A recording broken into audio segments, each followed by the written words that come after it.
Assalamualaikum warahmatullahi wabarakatuh.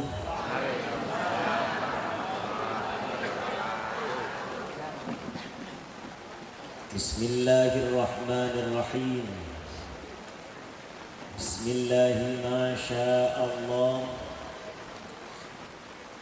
la yasuqul khaira illallah.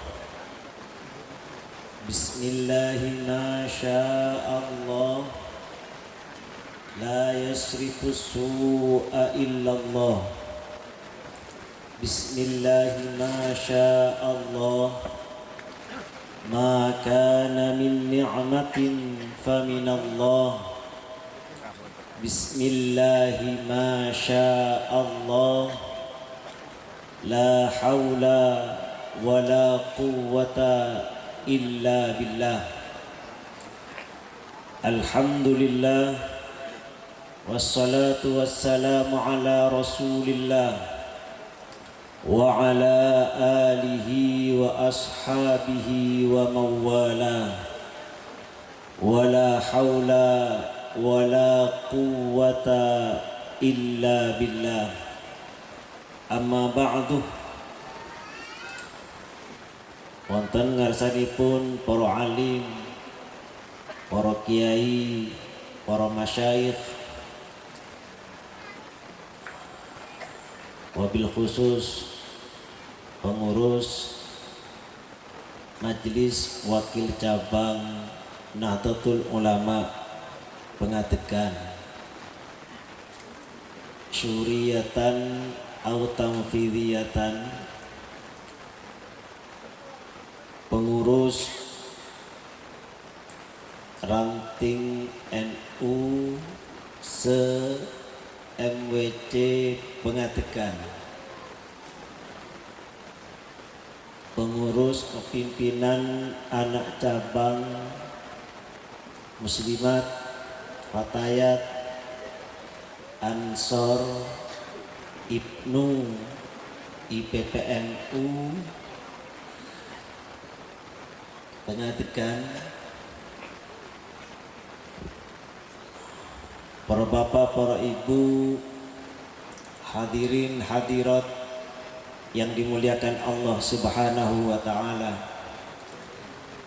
Syukur alhamdulillah kita panjatkan kehadirat Allah Subhanahu wa ta'ala pada pagi yang cerah ini kita dapat bersilaturahim dalam rangka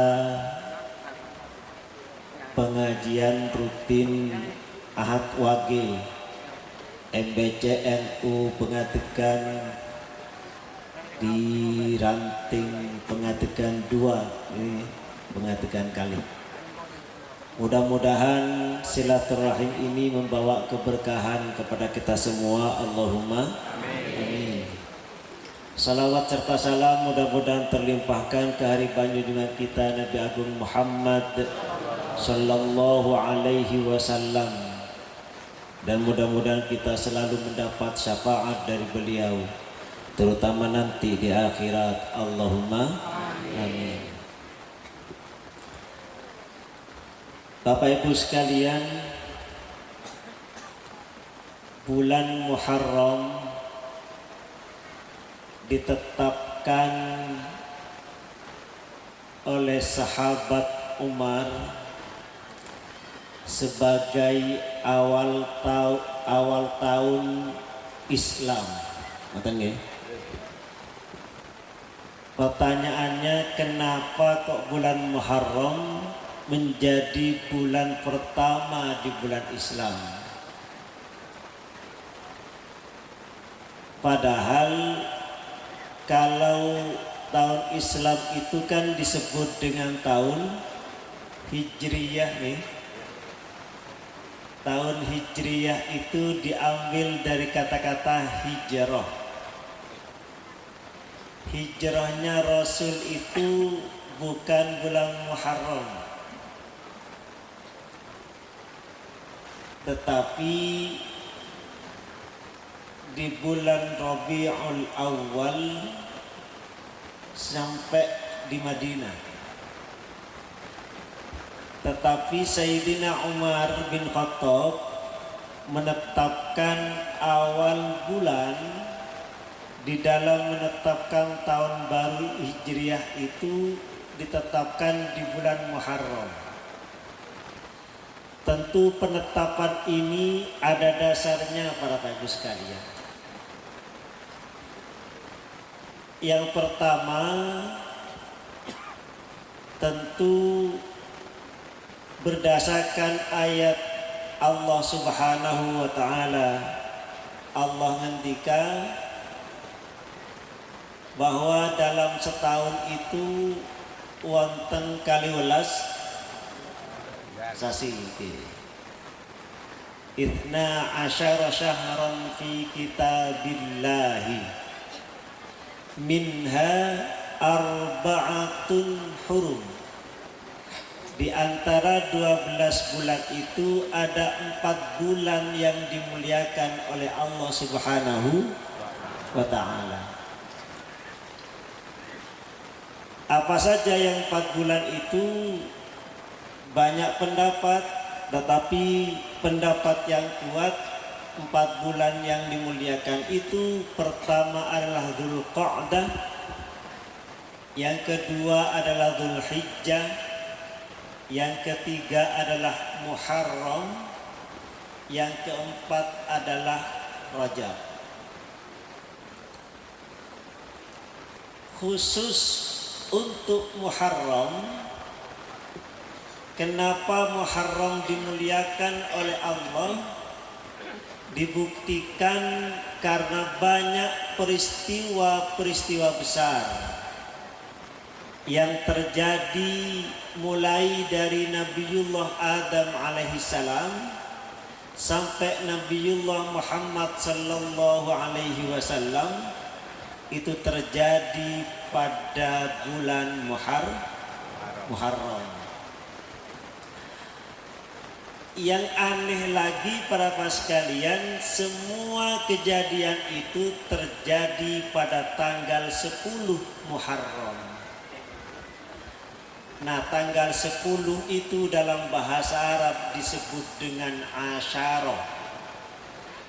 Hari ke-10 bahasa Arabnya Asyura, sehingga oleh orang-orang Jawa dulu bulan Muharram disebut dengan bulan Suro. Diambil dari kata-kata Asyura, hari yang ke-10. Pertanyaannya begini, kenapa nenek moyang kita itu menamakan bulan ini dengan bulan Suro? Tentu ada yang istimewa. Kenapa kok istimewa? Pertama, diceritakan di dalam sejarah bahwa Allah Subhanahu wa ta'ala menerima taubatnya Nabiullah Adam alaihissalam itu pada tanggal 10 Muharram. Ngertos Nabi Adam, Bu? Sinten Nabi Adam? Nabi Adam itu adalah bapaknya manusia, manusia pertama yang diciptakan oleh Allah Subhanahu wa ta'ala. Nabiullah Adam diciptakan oleh Allah, kemudian langsung diberi tempat istimewa. Di mana itu, Bu? Di surga. Jadi tempatnya Nabiullah Adam beserta ibunda Hawa itu berada di surga. Cuma karena Nabi Adam melanggar sedikit aja perintah Allah melarang Nabiullah Adam beserta ibu Hawa itu untuk mendekat sebuah pohon. Wala taqraba hadhihi syajarata fatakuna minal zalimin. Hei Adam, janganlah kamu dan istrimu mendekat kepada pohon ini, ntar kamu akan menjadi orang zalim. Mendekat, Bu, mendekat. Nah, setan terlalu cerdas, kemudian digodalah Nabi Adam. Akhirnya Nabi Adam kepincut. Sikat ceritanya, akhirnya Nabi Adam mendekat. Nah, itulah kemudian oleh Allah diberi sanksi. Sanksinya apa? Dikeluarkan dari surga menuju alam dunia ini. Itu Nabi Adam, rumahnya di surga, berbuat salah sekali, dikeluarkan dari surga. Kita berharap berada di dunia yang selalu berbuat dosa, ingin masuk, kira-kira korupsi. Salahnya. Tetapi Allah Maha Pengampun para ibu sekalian. Ketika Nabiullah Adam dilempar ke dunia, Nabi Adam menyesal, kemudian beliau bertobat kepada Allah dan beliau membaca setiap malam, Rabbana zalamna anfusana wa illam taghfir lana lanakunanna minal khasirin. Jadi Nabi Adam menyesal terhadap satu kesalahannya, tetapi tidak langsung diampuni oleh Allah Subhanahu wa ta'ala, sampai beliau melakukan pertobatan itu. Ada yang menceritakan sampai 40 tahun baru kemudian diterima taubatnya Nabiullah Adam pada tanggal 10 Muharram. Maka banyak ulama menyarankan kita setiap malam dan setiap hari di tanggal 10 bulan Muharram untuk memperbanyak doa Rabbana zalamna anfusana wa illam taghfir lana lanakunanna minal khasirin. Mudah-mudahan meskipun dosa kita tidak sekali dua kali, tidak seperti dosanya Nabiullah Adam alaihissalam, mudah-mudahan Allah juga mengampuni dosa-dosa kita sehingga kita dimasukkan surga oleh Allah Subhanahu wa ta'ala. Allahumma amin. Oleh karena itu para bagus sekalian, Muharram itu ada yang menyebutkan sebagai Syahrut Taubah. Napa niku? Syahrut Taubah itu adalah bulan pertobatan kita kepada Allah Subhanahu wa ta'ala. Dari satu sisi inilah para bagus sekalian, bulan Muharram dijadikan bulan hijrah, bulan awal hijrahnya Rasulullah Sallallahu Alaihi Wasallam ke Mekah sampai ke Madinah. Oleh karena itu para ibu sekalian, minimal ada 3 hijrah yang penting untuk kita lakukan. Apa itu ketika hijrah pertama? Hijrah i'tiqadiyah. Hijrah di bidang akidah. Loh kok hijrah di bidang akidah? Apakah kemudian akidah kita harus pindah ke akidah yang lain? Tidak, para sekalian.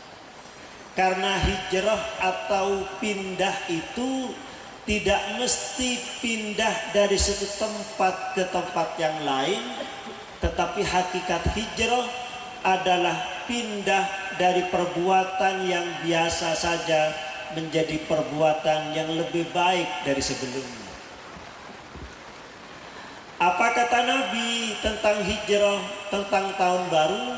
Sering kita lihat Nabi ngendikan, "Maka na yaumuhu hadza khairan min amsihi fahuwa rabihun."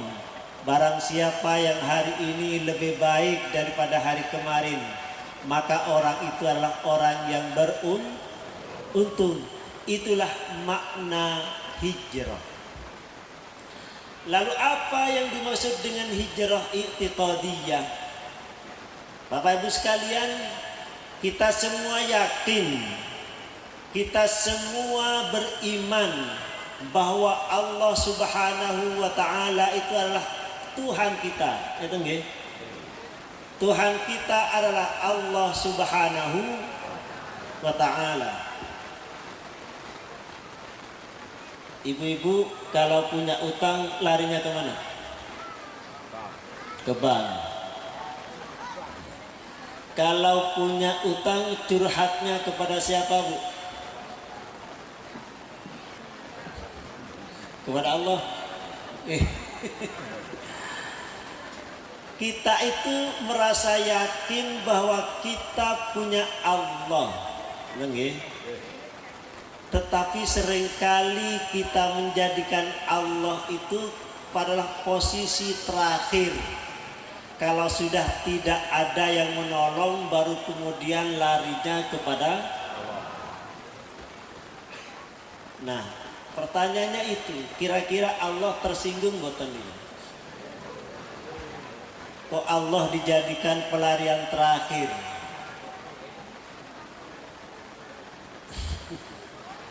Saya selalu membandingkan begini para sekalian. Dulu ketika Ahok itu dibully orang se-Indonesia gara-gara katanya melecehkan Al-Maidah ayat pinten niku. Itu kan heboh nih. Oh, Ahok melecehkan Al-Qur'an. Nah, pertanyaannya begini, apakah kita selama ini tidak melecehkan Al-Qur'an? Contoh, jenengan hafal ibu-ibu sekalian kulhu? Napa kulhu niku? Surat Al-Ikhlas. Qul huwallahu ahad, Allahus samad. Qul, katakanlah Allah itu Allahus samad. Allah itu as-samad. Napa as-samad? Dalam Al-Quran itu terjemahannya itu disebutkan begini Bapak Ibu sekalian. Allah itu satu-satunya tempat bergantung, satu-satunya tempat berlindung, satu-satunya tempat mengadu. Nah, jenengan kalau mengadu kepada siapa dulu? Nah, kira-kira Allah dilecehkan boten niku? Selalu baca Al-Ikhlas, tetapi pengaduan pertama bukan Allah. Nah, itu masalahnya. Masalahnya di situ para Ibu sekalian. Itulah maka hijrah pertama yang harus kita lakukan adalah hijrah i'tiqadiyah. Mari kita berhijrah yang kita yakin kepada Allah setengah-setengah. Mari kita tingkatkan keyakinan kita kepada Allah 100%. Kenapa Bapak Ibu sekalian? Karena hanya Allah yang bisa kita andalkan, bukan manusia. Sedekat-dekatnya manusia dengan manusia yang lain, kira-kira yang paling dekat sini. Kalau bapak yang paling dekat anaknya nggih, putranya atau saudaranya lah. Kalau orang itu punya kesusahan, kira-kira yang pertama kali bantu sinten? Ada saudaranya yang langsung membantu? Atau ada saudaranya yang lagi meriang, sakit, kemudian minta tolong kepada anaknya yang jauh, kira-kira anaknya langsung pulang boten? Kira-kira langsung ngirim duit boten? Mikir-mikir. Pengalaman saya pada ibu sekalian, ibu saya itu kemarin puasa sakit, kemudian saya bawa ke rumah sakit, ditaruh di ICU. Ternyata di ICU itu tidak boleh ada keluarga yang menemani, hanya perawat satu yang menemani. Saya mikir, ya Allah, di dunia saja manusia tidak bisa menemani ibunya, apalagi setelah mati. Karena itu maka kita tidak bisa mengandalkan siapapun para ibu sekalian kecuali Allah Subhanahu wa ta'ala.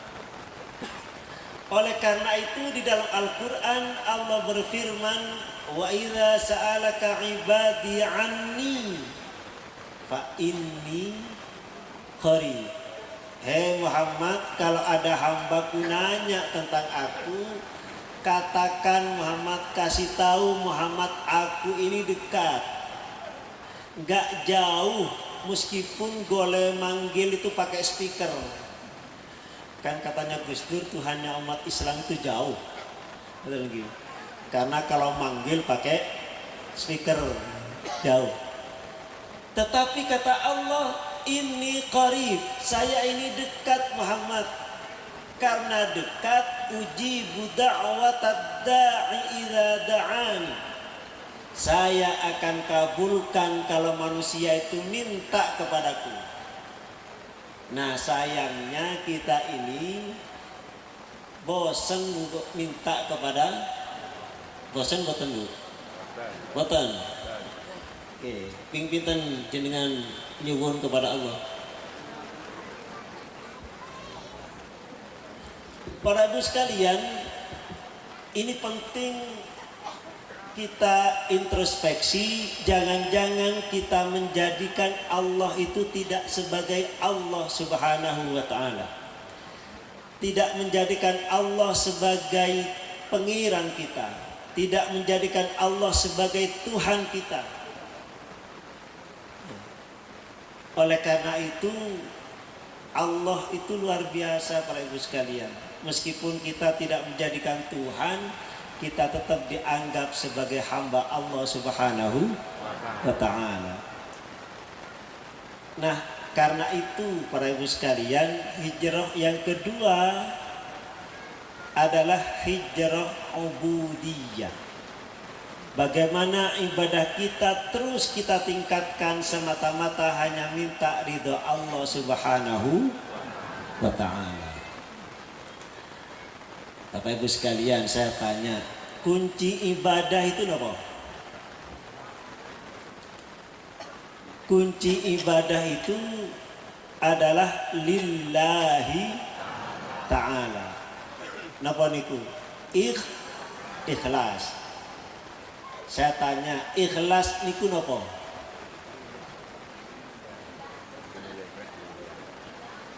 Ikhlas niku napa? Kalau saya diminta duit, Mas Imam, saya minta duitnya,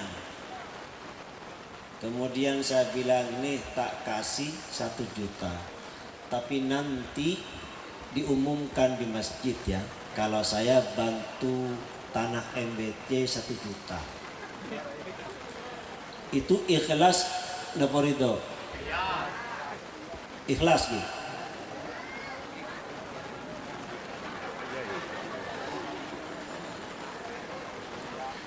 Beda dengan apa bedanya dengan begini Bu? Mas, MBC kekurangan duit nih.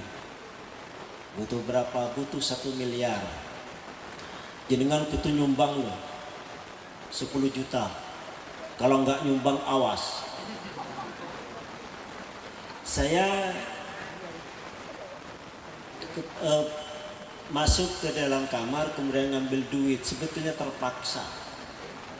Kemudian saya ngasih, ya udah Pak pengurus MBC saya kasih duit 10 juta.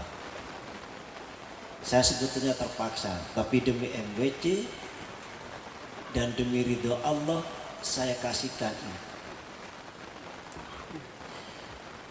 Ibu-ibu milih yang mana? Milih yang tadi 1 juta tapi diumumkan dengan 10 juta yang dipaksa ini.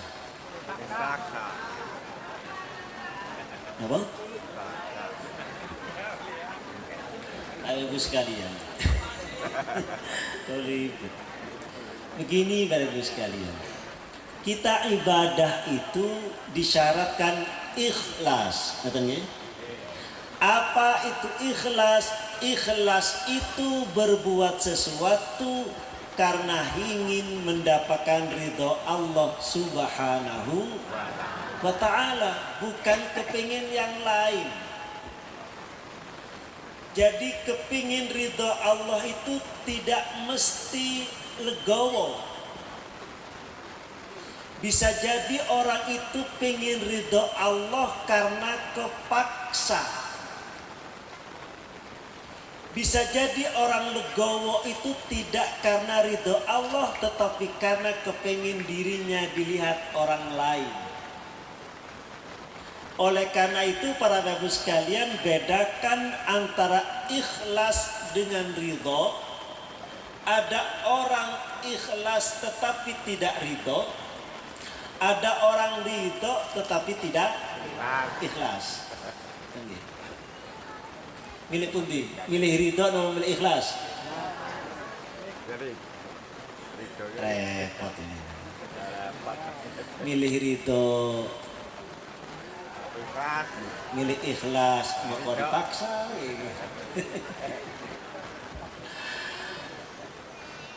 Kenapa kok saya bahas ini? Karena kita itu selalu ibadah tidak karena Allah. Kalau saya punya rumus begini para ibu sekalian, oke lah, kita karena Allah itu kan sulit gitu. Ridho ikhlas itu menurut saya para ibu sekalian adalah kita berbuat sesuatu karena kita sendiri yang butuh. Kita sholat karena kita butuh terhadap sholat itu, bukan karena Allah butuh terhadap sholat kita. Kita puasa karena kita butuh terhadap puasa, bukan karena Allah butuh terhadap puasa kita. Supaya Allah, kenapa kok kita butuh terhadap puasa? Karena kita butuh terhadap ridho Allah Subhanahu wa ta'ala. Kita nyumbang tanah MBC itu karena kita butuh terhadap ridho Allah dengan cara menyumbang itu. Bukan MBC yang butuh kepada kita gitu. Jadi MBC itu sebetulnya tidak butuh kepada kita, tetapi kita butuh kepada MBC.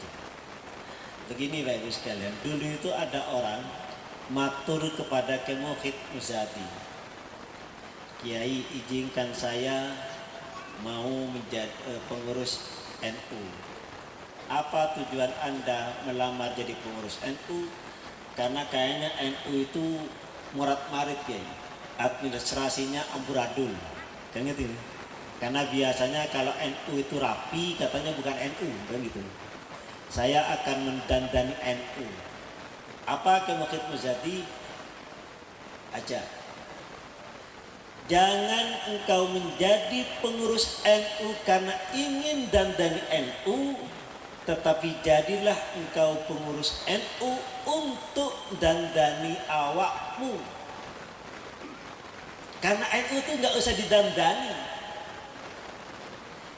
Jadi kita menjadi orang NU itu untuk dandani awak kita lewat Nahdlatul Ulama. Jadi meskipun NU itu kelihatannya murad-marid, nggak pernah rapi, nggak pernah serius, tetapi disitulah NU akan memperbaiki psikologi dan fisik kita untuk mendapatkan ridho Allah Subhanahu wa Ta'ala. Itulah ikhlas, para sekalian. Jadi ikhlas itu adalah orang yang berbuat sesuatu karena hanya berharap ridho Allah Subhanahu wa Ta'ala. Oleh karena itu ikhlas itu boleh dipaksa. Maka ada doa katanya Allahumma paksa. Ya Allah paksakan. Karena kalau tidak dipaksa nggak mungkin. Para kiai ini saya yakin tidak ada yang senang sholat. Misalnya ada pengumuman dari Allah, wahai umat Islam, karena ini hari Asyura tanggal 10 Muharram, sekarang sholat pray. Saya yakin kiai-kiai juga mau pray. Karena pada dasarnya kalau tidak ada kewajiban, siapa yang mau sholat? Bapak Ibu sekalian, misalnya bulan tahun ini puasa Ramadan, pray nggak usah puasa. Yang paling seneng ya. Tetapi karena memang itu pemaksaan, karena kewajiban itu para ibu sekalian untuk memaksa. Maka umat Islam itu disebut di dalam kitab dengan sebutan mukallaf, orang yang dipaksa untuk ikut aturan Allah Subhanahu wa Ta'ala. Mukallaf itu dipaksa dengan aturan-aturan syariat. Oleh karena itu bukan karena keterpaksaan itu, tetapi bagaimana keterpaksaan itu dilakukan hanya berharap ridho Allah Subhanahu wa Ta'ala. Bapak Ibu sekalian, kira-kira ibu-ibu sekalian ini memanfaatkan sholat untuk apa, Bu? Ibu sekalian sholat duhur, sholat asar, maghrib, isya, subuh itu untuk apa? Apa? Kira-kira bapak-bapak seneng lama utut apa seneng lama sujud?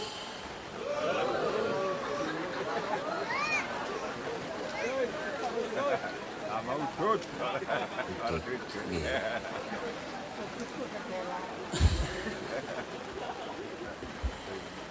Walaupun sebetulnya utut itu tidak tidak mematikan ya sekali. Ya. Kan ada di kawan tuh ngerokok utut bisa. Tapi fakta mengatakan bahwa orang yang merokok itu rata-rata umurnya lama. Benar sekalian. Saya baca Iker Casillas nih, kiper Real Madrid itu kan olahragawan, nggak ngerokok. Tetapi usia 40 tahun pray jadi pesepak bola. Kenapa? Mungkin karena rautu. Markis Kido, olahragawan bulu tangkis, itu meninggal usia 36. Rudi Hartono 35 tidak pernah utuh. Itu juga umur 40 tahun beliau operasi jantung. Tetapi ada orang tertua di Jawa namanya Mbah Goto di Solo itu usianya 146.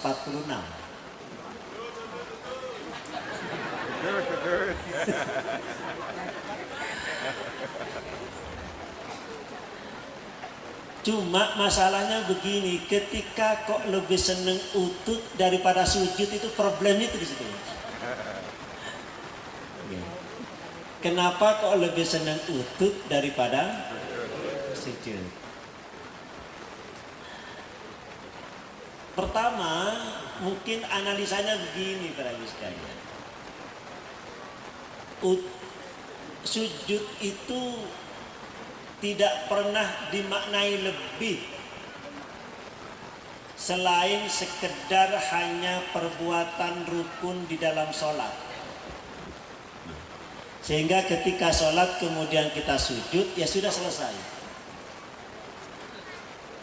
Padahal Rasulullah Sallallahu Alaihi Wasallam ngendika, aqrabu ma yakunu bihil abadu wa huwa sajidun. Aqrabu ma yakunul abdu inda rabbih wa huwa sajidun. Paling dekatnya hamba kepada Allah itu adalah ketika sujud. Kayaknya potongannya nggak ngambil kaki. Kata Nabi itu posisi kita paling dekat dengan Allah itu ketika sujud. Bukan ketika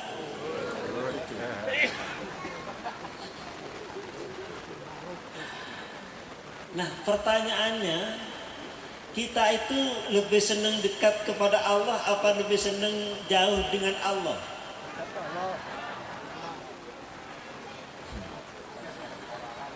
Kalau dekat dengan orang yang kita senangi, kira-kira apa yang kita lakukan? Oh isi akhirnya nggak ngomong-ngomong gitu nih. Kalau mau matur kepada kiai, itu kira-kira dari jauhan apa ketika dekat? Ketika dekat. Kalau mau minta utang, mau utang, kira-kira ketika dekat apa jauh? Dekat. Tapi kenapa kepada Allah ketika dekat nggak matur? Ketika jauh malah ngorong-ngorong. Problem kita di situ para sekalian. Oleh karena itu kata Nabi, fa'akthirud du'a afihi, maka perbanyaklah kalian berdoa nyuwun kepada Allah ketika sujud. Ketika sujud. Para ibu sekalian, soal sholat 5 waktu memang tidak ada iming-iming istimewa di dalam Al-Quran.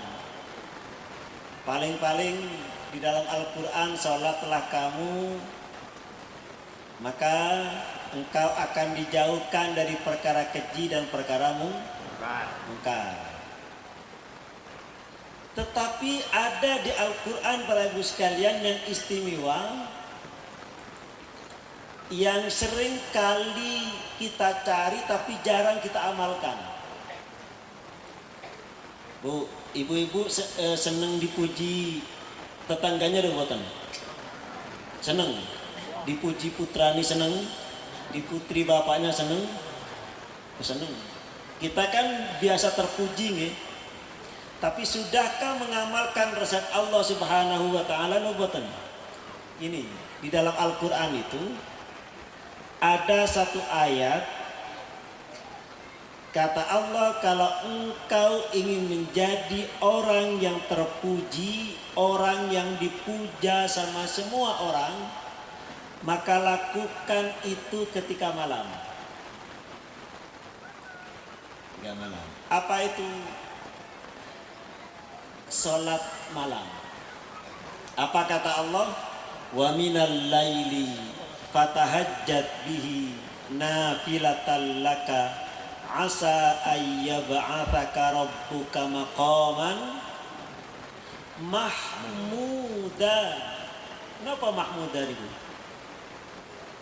Mahmuda itu tempat yang terpuji. Apa kata Allah? Sebagian malam itu tahajudlah kalian. Kalau engkau tahajud sebagai sebuah kesunahan, asa ayyab'athaka rabbuka maqaman mahmuda, maka Allah akan mengangkat derajatmu ke tempat yang terpuji. Coba lihat sekarang, orang yang terpuji itu standarnya apa bagi kalian? Satu, kalau wajahnya glowing, betul nggih? Kalau selalu bawa emas di gelangnya, gelangan emas, dipuji. Apalagi kalau jalan sampai serang gitu. Nah, terpuji kan? Bajunya bagus, pakai sutra dan seterusnya, punya kendaraan, punya mobil mewah, itu pasti terpuji. Kalau kita pakai rumus ayat Al-Quran ini para ibu sekalian, bahwa kalau kita kepingin diberi rizki banyak oleh Allah Subhanahu wa Ta'ala, maka sholat malam. Saya menemukan cerita begini para ibu sekalian. Presiden kita Bapak Habibie itu ketika kuliah di Jerman, dia ternyata tidak langsung juara. Kalah dengan temannya, yang satu orang Jerman, yang satu orang Inggris. Kedua-duanya orang Yahudi. Orang Yahudi. Karena Pak Habibie ingin yang terbaik, maka nanya kepada temannya yang Yahudi itu, apa resepnya Anda berdua bisa juara di kelas ini? Wah, rahasia Habibie. Enggak, saya kepengen tahu. Singkat cerita, diberitahulah Pak Habibie itu, Habibie, kalau kamu ingin meniru saya hanya lakukan dua hal. Pertama, saya biasa bangun jam 2 malam. Yang kedua, setelah bangun jam 2, maka saya langsung mandi dan bersih-bersih diri. Baru setelah itu belajar. Habibie takjub para sekalian, itu kan ajaran agama saya. Maka apa yang dilakukan oleh Pak Habibie? Habibie bangun jam 2, kemudian mandi, bersih-bersih diri, kemudian beliau sholat tahajud. Setelah itu beliau belajar. Selang semester berikutnya Pak Habibie mengalahkan dua temannya yang ranking 2 dan 1 itu. Tahajud para sekalian. Oleh karena itu tahajud itu menjadi penting. Fatahajjat bihi nafilatan laka asa ayyab'athaka rabbuka maqaman mahmuda.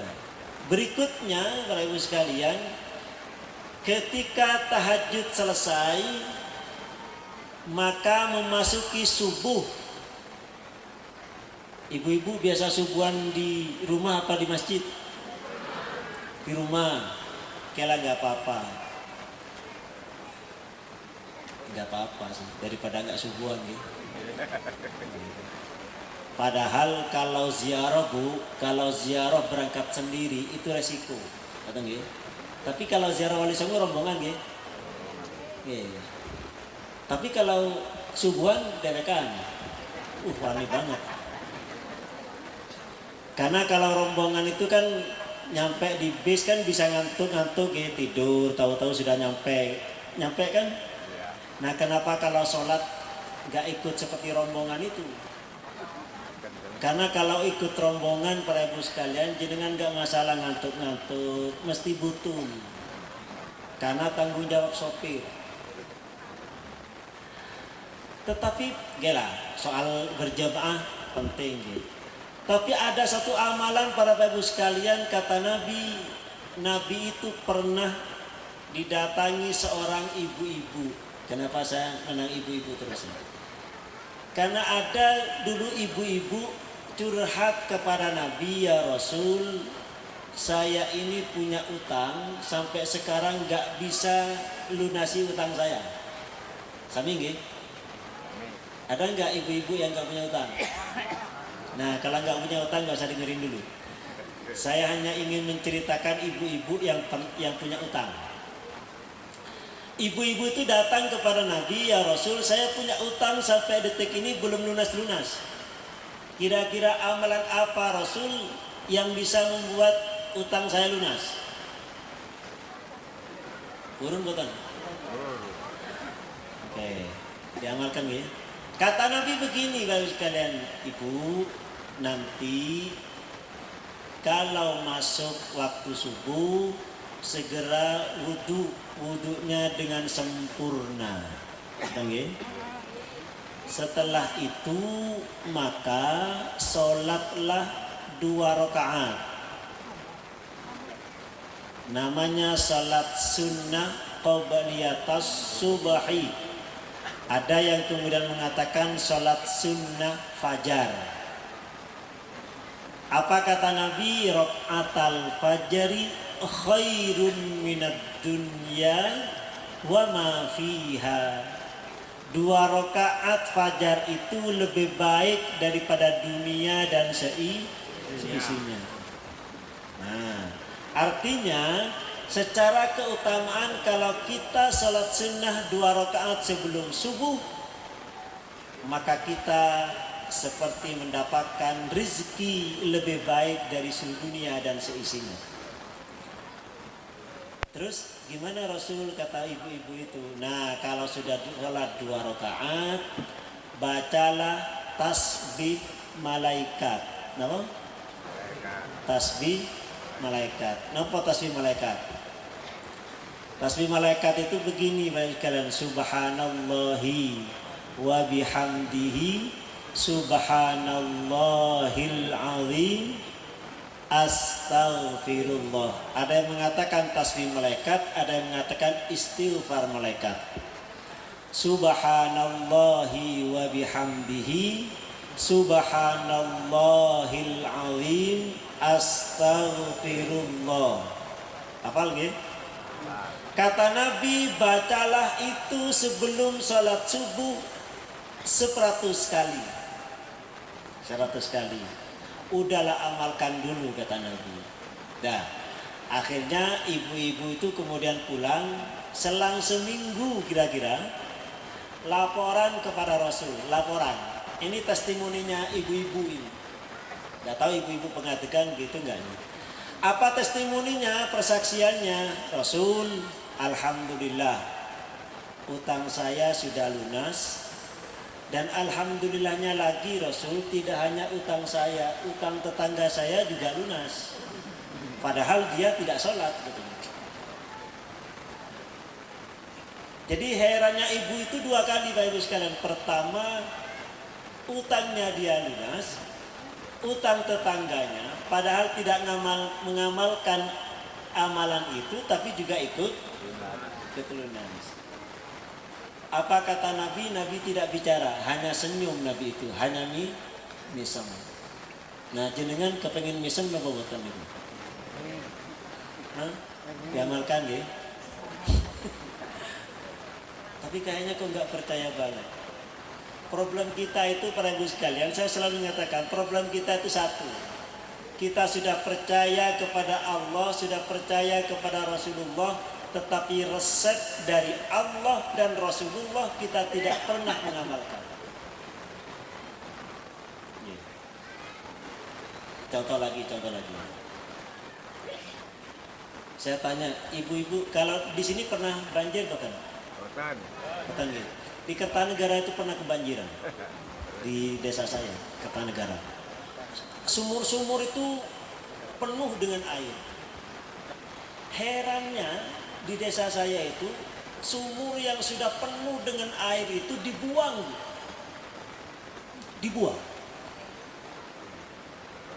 Itu dipakai apa? Pakai penyedot air itu. Dibuang habis, dibuang. Saya tanya, Pak, kenapa kok dibuang? Karena kotor, Mas. Terus kalau dibuang kan habis airnya. Apa jawabannya? Nanti akan mengalir air yang bersih. Saya tanya, dasarnya apa kok dengan yakin? Gak ada dasarnya.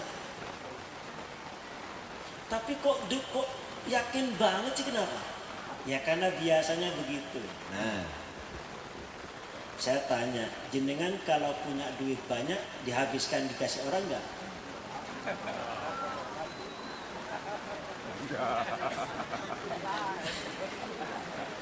Kenapa soal air begitu yakin banget, tapi soal duit kok nggak yakin? Kenapa? Nah ini problemnya, masalahnya. Padahal kata Allah, orang yang menginfakkan hartanya di jalan Allah itu sama dengan orang yang nanam satu biji kemudian tumpul tujuh tangkai dan masing-masing tangkai muncul berapa? 100 biji. Ini kata Allah lagi. Jenengan percaya betul? Percaya. Orang yang menginfakkan hartanya di jalan Allah seperti menanam satu biji, yang satu biji itu akan tumbuh tangkainya 7, yang masing-masing tangkai bijinya ada 100. Percaya? Jenengan sudah ngamalkan itu? Percaya kok hanya di lisan saja. Kenapa kok nggak yakin banget? Ini resep Allah lagi. Mathalul ladzina yunfiquna amwalahum fi sabilillah. Fi sabilillahi kamathali habbatin ambatat sab'a sanabila fi kulli sumbulatin mi'atu habbah. Perumpamaan orang-orang yang menginfakkan hartanya di jalan Allah itu sama seperti orang yang nanam satu biji lalu muncul 7 tangkai, yang masing-masing tangkainya akan muncul 100 biji, berarti satu biji akan dibalas oleh Allah 700.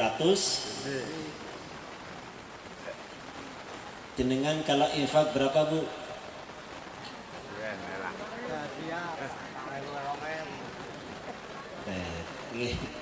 Bu tanya lagi, kalau jenengan ke pasar itu nyangu berapa, Bu? Ya, kalau nyangu 1.000 kurang buatan? Kurang. Kenapa kok kurang? Kalau jenengan ke masjid nyangu pinten?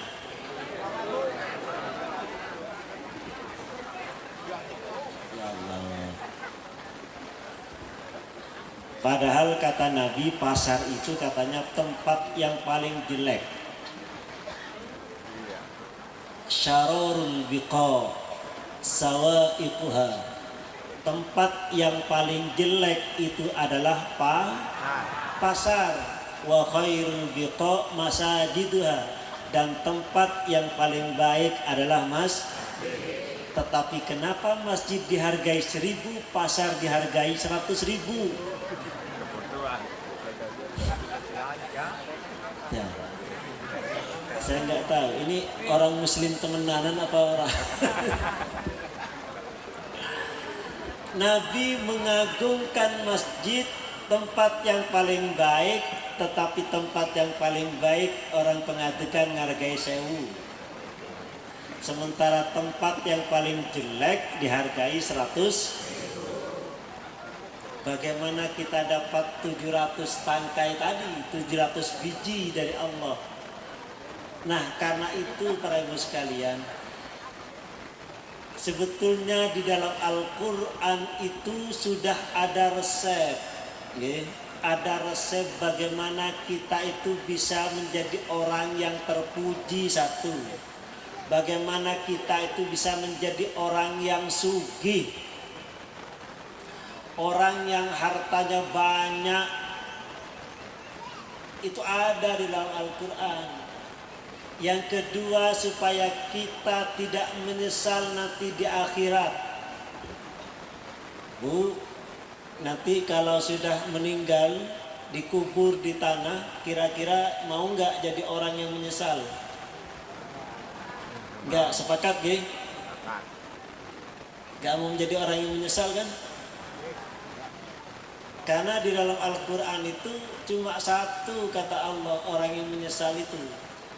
Orang yang menyesal ketika dikubur bukan orang yang tidak sholat, bukan orang yang tidak puasa, bukan orang yang tidak haji, bukan orang yang tidak hadir di pengajian Ahad Wage, bukan.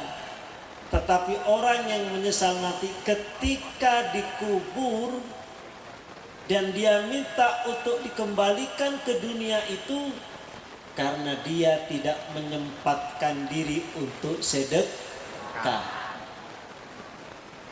Apa kata Al-Quran dicontohkan? Wa qala Rabbi laula akhartani ila ajalin qarib. Ya Allah, kalau ada kesempatan sebentar saja, kembalikan saya ke dunia ya Allah. Untuk apa? La as-saddaqanna, niscaya saya akan sedekah. Akan sedekah, bukan akan sholat, bukan akan haji, bukan akan. Kenapa kok sedekah? La lakunanna minas sholihin. Dengan sedekah itu saya akan menjadi termasuk orang-orang yang soleh. Karena itu para ibu sekalian, sedekah itu satu, wajib dipaksa. Siap ya? Sedekah itu wajib dipaksa.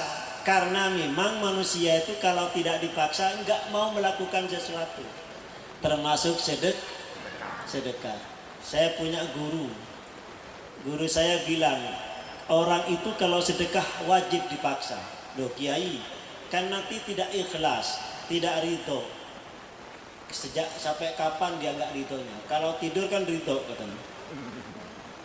Minimal ketika tidur dia ridho.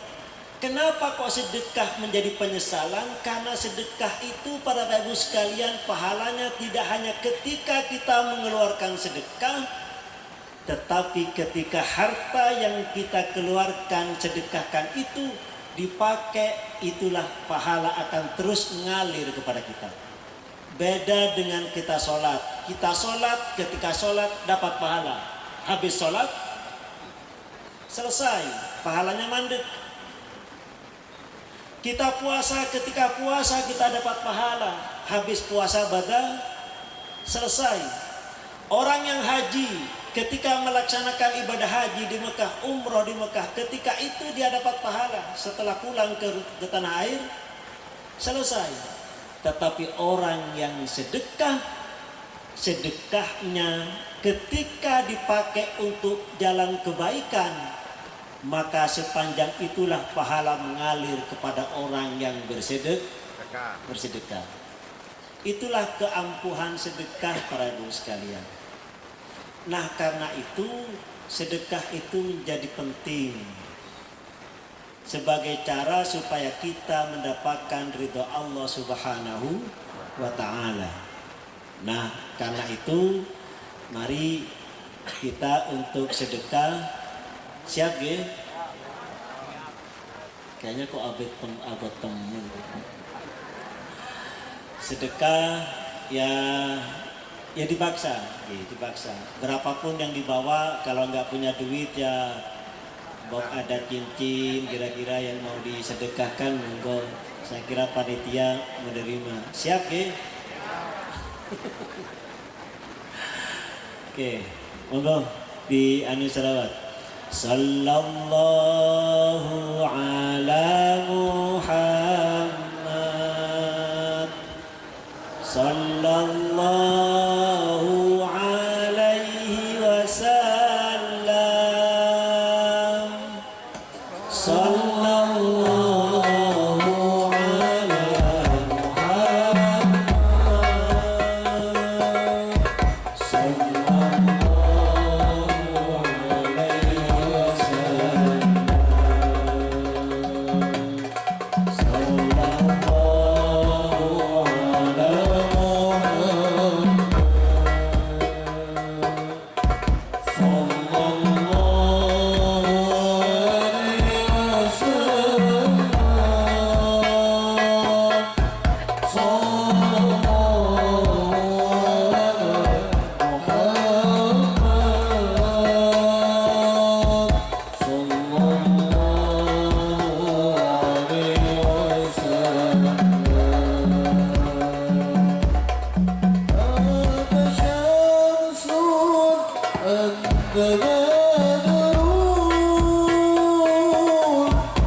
terakhir maksudnya bahasanya.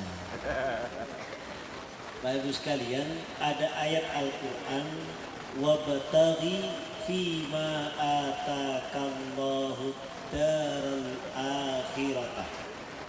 Saya tidak akan melanjutkan yang berikut. Carilah apa yang diberikan oleh Allah kepada kamu untuk kepentingan akhirat. Jadi apapun yang diberikan oleh Allah kepada kita, apapun itu, maka mari kata Allah arahkan ke kepentingan akhirat, jangan untuk kepentingan dunia. Apa yang harus diarahkan ke akhirat dalam bahasa Arab, ma itu umum para ibu sekalian. Ma itu bisa berarti nikmat, ma itu bisa berarti nikmat, ma itu bisa berarti kebaikan yang kita terima, kita arahkan kepada akhirat. Bisa jadi keburukan yang kita terima, kita harus arahkan kepada akhirat. Contoh tadi, jenengan dipaksa untuk melakukan kebaikan, untuk sedekah, kata nggih? Maka niatkan itu untuk akhirat. Akhirat supaya kita mendapatkan ridha Allah Subhanahu wa ta'ala. Demikian juga sebaliknya para ibu sekalian, kalau kita mendapatkan sesuatu yang jelek, arahkan itu untuk kepentingan akhirat. Contoh,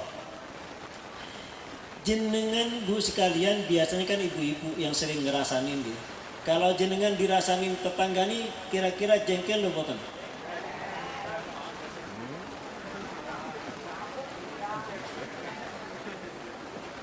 Ya, kok bisa? Pertanyaannya kok bisa? Kok bisa jengkel? Pengaruhnya nopo? Apakah jenengan kalau dirasanin tambah kurus? Pengaruhnya apa gitu? Hanya gara-gara orang bilang, "Mam, kamu dirasanin kain." Kok bisa jengkel? Kenapa kok jengkel? Karena merasa bahwa itu urusan dunia. Coba kita balik pada ibu sekalian. Kita arahkan ke urusan akhirat.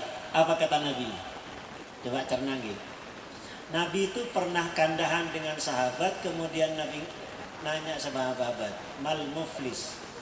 Ayo, siapa sih ngerti orang bangkrut itu siapa? Mal muflis, siapa orang bangkrut itu? Jawab sahabat, sama dengan ibu-ibu jawab. Orang bangkrut itu Rasul, orang yang dagang punya harta, ternyata hartanya habis. Itu bangkrut, gak laku, rugi, bangkrut. Bukan, kata Rasul. Orang yang bangkrut itu adalah orang yang gagah dengan pahala ibadahnya. Dia punya pahala sholat banyak, dia punya pahala zakat banyak, dia punya pahala puasa banyak. Tetapi karena dia habis sholat selalu ngerasanin tetangganya, dia ketika puasa-puasa sore-sore manggon ke tetangganya, ngerasanin tetangganya. Dia melakukan ibadah haji, habis kaji kemudian apa kata Nabi? Kebaikannya yang dia lakukan itu diberikan kepada orang yang dia rasa. Nah, kira-kira kepenak orang yang ngerasanin apa yang dirasanin, Bu? Ya, kenapa kok jenengan jengkel? Kenapa sih?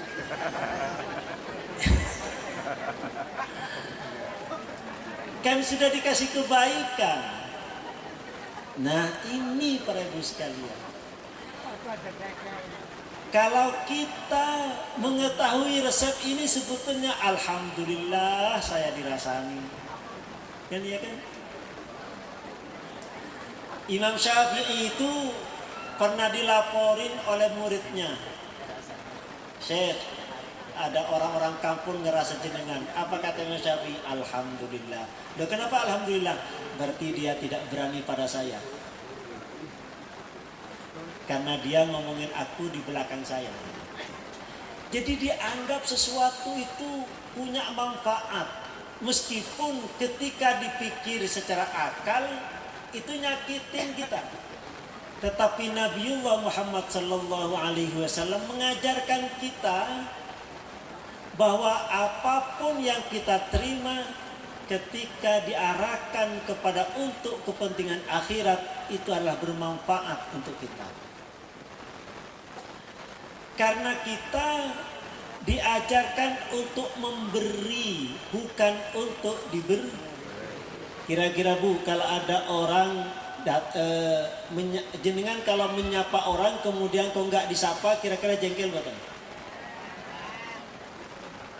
Kok bisa jengkel? Jenengan disuruh menyapa apa disuruh disapa?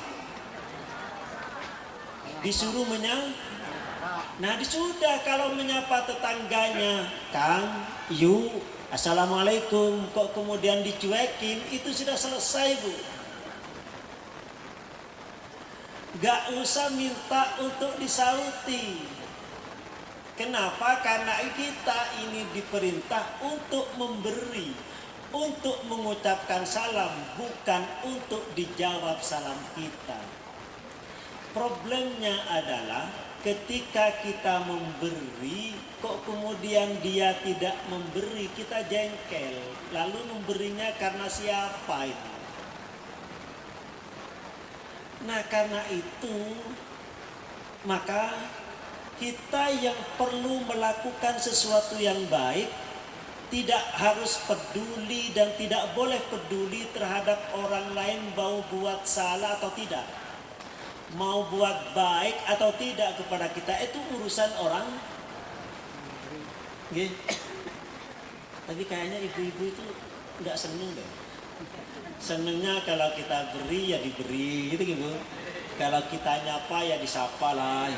Kalau kita menghormati ya dihormati lah. Gitu. Padahal Bapak sekalian, kira-kira yang diberi pahala itu orang yang menghormati apa orang yang dihormati?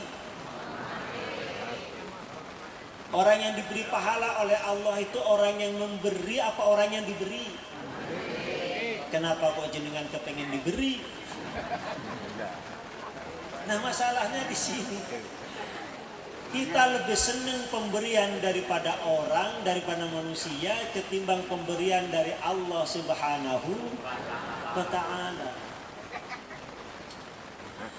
Karena itu kata Allah, wa amma bi ni'mati rabbika fahaddits.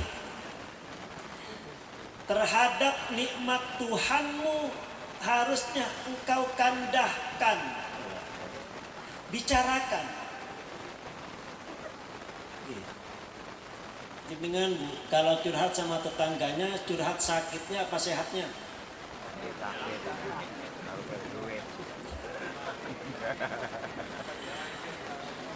Kalau sakit seminggu kira-kira ceritanya kemana-mana enggak? Cuma sakit gigi, sudah ngorong-ngorong. Cuma sakit gigi satu, kiamat semuanya. Padahal yang meripatnya ya sehat, hidungnya sehat, lehernya sehat. Ya. Gigi itu kan cuma anti pada jagung, ya kan, pada kacang. Ya. Kalau kacangnya di blender, ya kan, kemudian pakai selang kan lewat dari gigi. Alhamdulillah kata tenggorokan kan gitu. Kenapa kok gigi yang satu ini jadi masalah?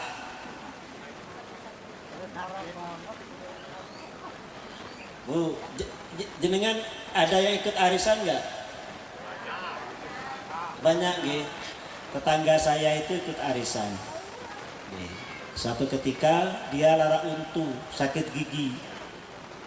Ditanya sama tetangganya, "Yuk, mengkat arisan lara?" "Ora lah, lagi lara untu kok." "Utu apa ora?" "Utu lah, titik." "Damu kok angger oleh ke priwe?" "Lah, ora lah." "Oleh-oleh apa? Lara utu kok." Kemudian berangkatlah tetangganya itu ke tempat arisan. Diundi, ternyata dia dapat. Diteleponlah dia, "Yuk, kok temenan ini oleh orang dijukut?" "Ora lah, lara untuk kok, orang mikir arisan." Katanya. "Kita menanan yuk, oleh." Pertanyaannya jenengan, kira-kira dijukut loh katanya. Terus sakit giginya gimana?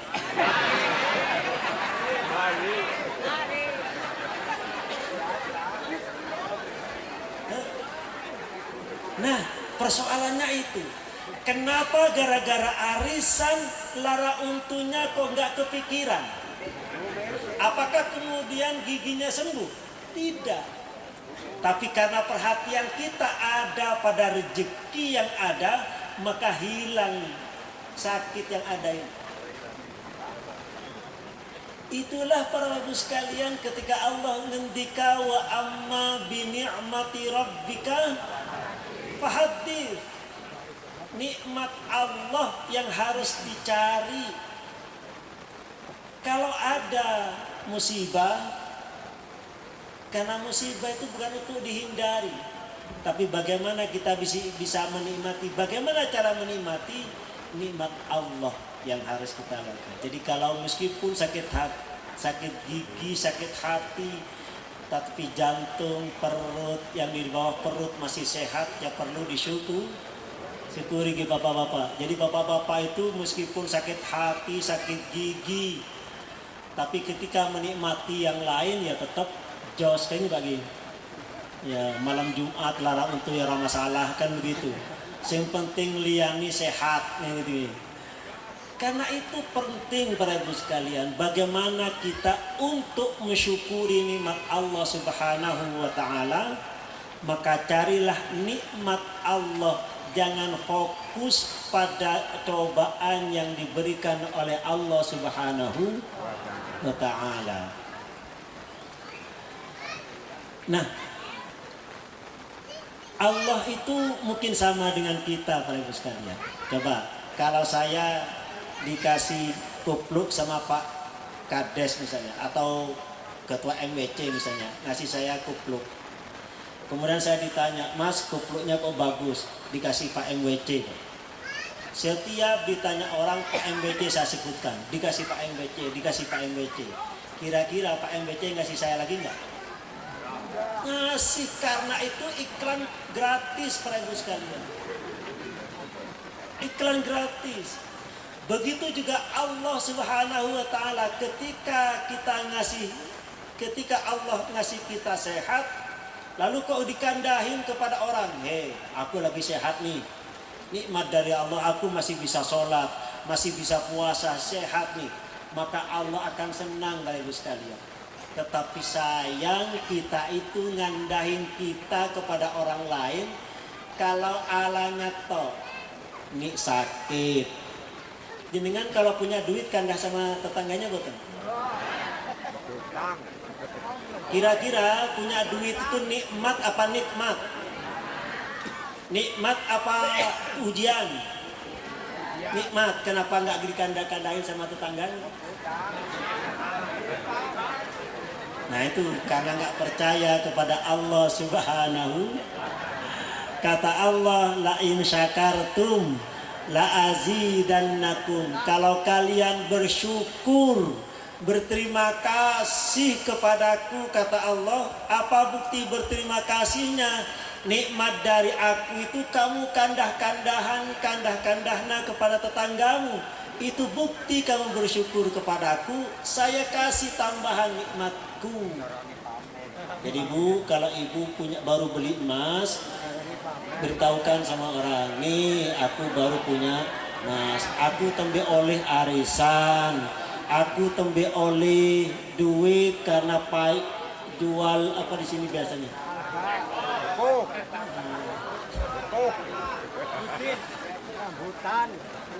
Jangan kalau punya utang dikandah-kandahna, ya lagi sakit dikandah-kandahna. Allah itu tersinggung Bapak Ibu sekalian.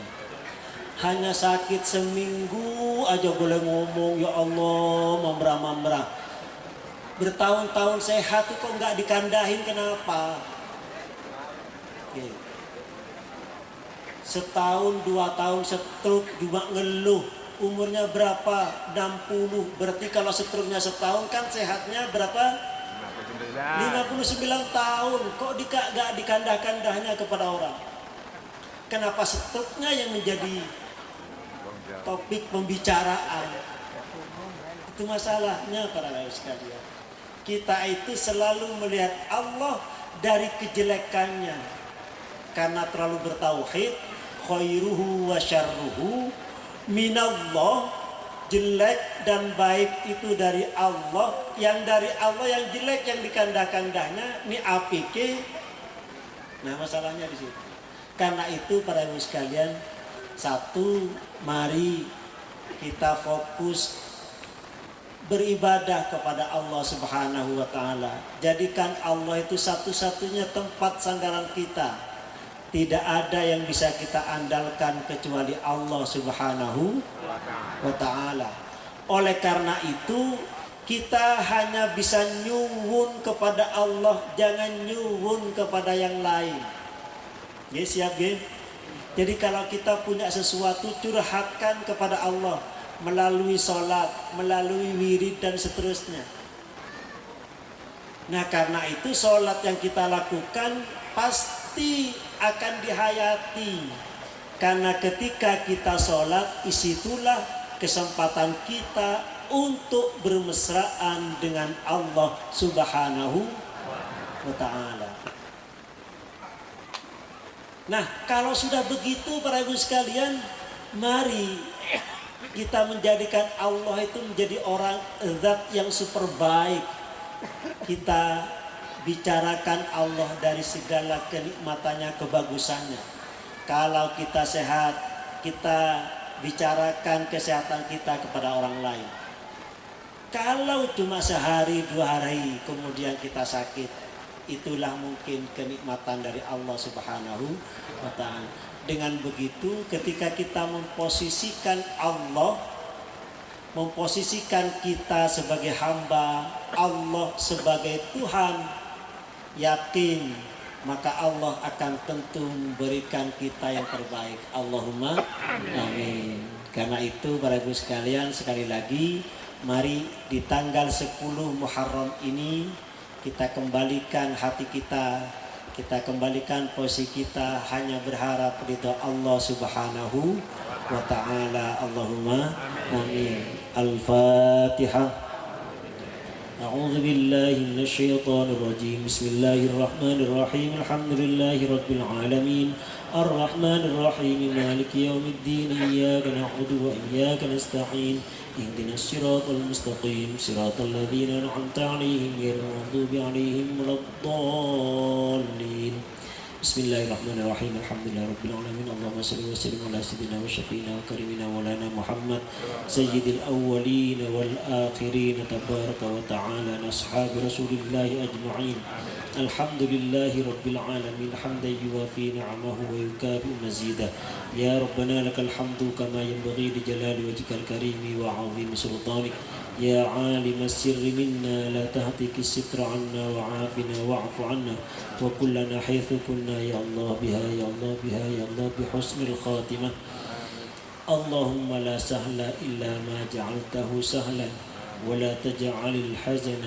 إذا شئت سهلا سهل سهل سهل لنا أمورنا أمور دنيانا وأخرانا برحمتك يا أرحم الراحمين اللهم أصلح لنا شأننا كله اللهم زدنا ولا تنقصنا وأكرمنا ولا توهنا ويسر لنا ولا تعسر علينا وارضنا وارض عنا وتقبل منا وأدخلنا الجنة بسلام آمنين يا أرحم الراحمين اللهم صل على سيدنا محمد الفاتح لما أغلق والخاتم لما سبق ناصر الحق والقواد إلى صراطك المستقيم وعلى آله وصحبه حق قدره ومقدار عظيم اللهم صل على سيدنا محمد صلاة تغفر بها الذنوب وتصلح بها القلوب وتنطلق بها العصوب وتلين بها الصعوب وعلى آله ومن إليه منسوب سبحان ربك رب العزة عما يصفون وسلام على المرسلين والحمد لله رب العالمين.